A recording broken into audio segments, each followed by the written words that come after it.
If you tell me that Saquon Barkley was going to be held to 57 yards rushing on barely 2 yards a carry, I would think that the Eagles got smacked by the Kansas City Chiefs. But the game plan was clear from Steve Spagnuolo and his staff. Just like the Chiefs offense did everything they could to stop Jalen Carter, well, the Chiefs defense did everything they could to take out Saquon Barkley from the game. And from a rushing standpoint, they did. Had probably his quietest day. Didn't do much on the ground. Did a little bit through the air. Had almost over a total of 100 yards from scrimmage, but it was a non-factor in this game, and the Eagles turned to Jalen Hurts. Jalen Hurts had a masterful performance against Steve Spagnuolo yet again. In Super Bowl 57, he had 3 rushing touchdowns and a passing touchdown, over 370 yards for the game. But that one fumble was the big mistake that translated to a scoop and score in that Super Bowl. Well, in Super Bowl 59, he put on another great performance. Yes, he had the one red zone turnover, but I think that was the only imperfection on basically a perfect night for Jalen Hurts. Every time that Jalen Hurts was dropping back, he made the right read. He found the open guy, whether it was Dallas Goedert or Saquon Barkley out of the backfield or Devontae Smith or AJ Brown on a cross or whatever it was, Jalen Hurts was there to make the throw. Jalen Hurts, this has been what a magical run. In the last 2 games, he had 3 rushing touchdowns and a passing touchdown in the NFC Championship game against the Washington Commanders.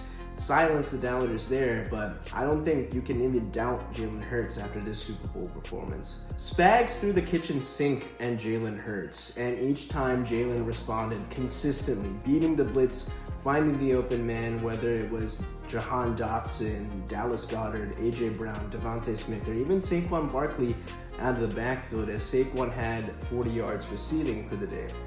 But even when there was pressure with these blitzes, he stepped up in the pocket and went off for those back-breaking scrambles that we're used to seeing Mahomes make, and Jalen Hurts surpassed his own Super Bowl record of most rushing yards by a quarterback with 72 on the ground in Super Bowl 59. Jalen Hurts had a day. He had nearly 300 total yards and 3 total touchdowns, and his touchdown to Devontae Smith was the dagger to put the Eagles up 34-0, an insurmountable lead even against Patrick Mahomes. With this performance in Super Bowl 59, Jalen Hurts won Super Bowl MVP.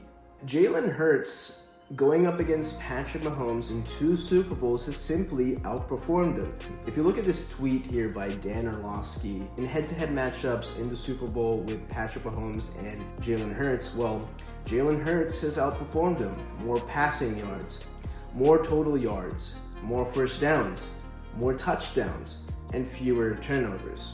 In the past 2 years, he's out-dueled Mahomes in the Super Bowl. He's beaten every AFC top quarterback, including Joe Burrow, Lamar Jackson, Josh Allen, Tua Tagovailoa, and in the NFC, where we've seen some of these other quarterbacks like Matthew Stafford, Jordan Love, Jaden Daniels, well, he beat them all in a playoff run this year. Jalen Hurts deserves his flowers, his respect. And after being benched in the national championship game for Tua and sitting back watching his backup win the national title game, sitting back the next year letting Tua be the starter but saving the day in the SEC title game, later transferring to Oklahoma where Nick Saban said that he would be better as a passer with Lincoln Riley over in Oklahoma, was the Heisman runner-up to Joe Burrow, who had a historic season, and taken in the 2nd round of the 2020 draft when the Eagles recently extended Carson Wentz, and later became the MVP runner-up in 2022, Super Bowl runner-up and later became the MVP runner-up in 2022, lost a heartbreaking Super Bowl 2 seasons ago, endured the epic collapse in 2023, now stands atop of the NFL. Many have questioned Jalen Hurts during his entire career. Well, he continues to perform despite a revolving door of coordinators. In fact, Kellen Moore has recently accepted a job to join the New Orleans Saints to become their head coach. And say what you want about Jalen Hurts, but he's a proven winner, and now he's a Super Bowl champion and Super Bowl MVP.